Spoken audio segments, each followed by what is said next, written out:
Hello hi welcome back to our channel. ఈరోజు recipe వచ్చేసి దాల్ దోశ.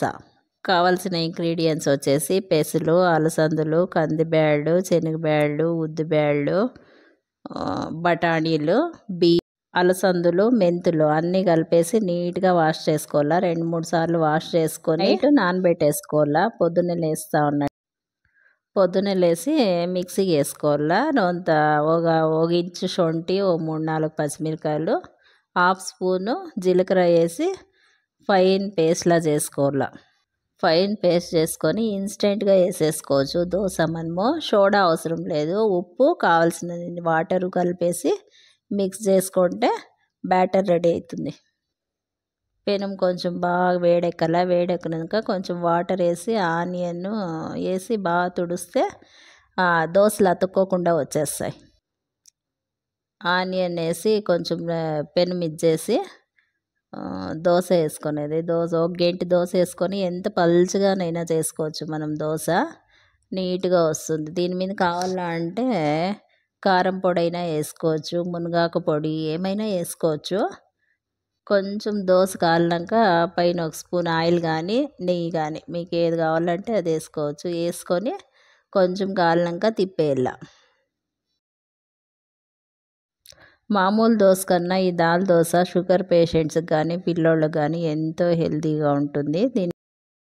నేనైతే మునగాకు పొడి కూడా చేసిండాను. మునగాకు పొడి రెసిపీ కావాలంటే నేను వీడియో పోస్ట్ చేస్తాను. కావాలంటే కమెంట్లో అడగండి.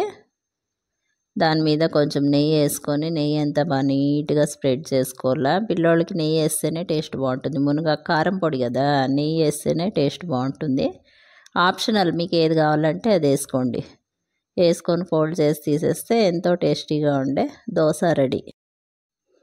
దోశ ప్లెయిన్గాను వేసుకోవచ్చు, ఆనియన్ వేసి వేసుకోవచ్చు. ఆనియన్ చిన్నగా కట్ చేసుకొని కొత్తిమీర, పుదీనా, క్యారెట్ చిన్న చిన్న ముక్కలుగా కట్ చేసుకొని దోశ బ్యాటరు కొంచెం తిక్కుగా వేసుకోవాలా.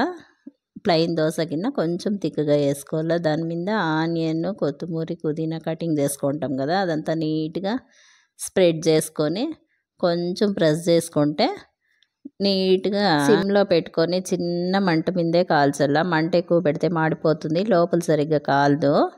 దానికి చిన్న మంట పెట్టుకొని కొంచెం ఆయిల్ వేసుకొని టర్న్ చేసుకోవాలా. దోశని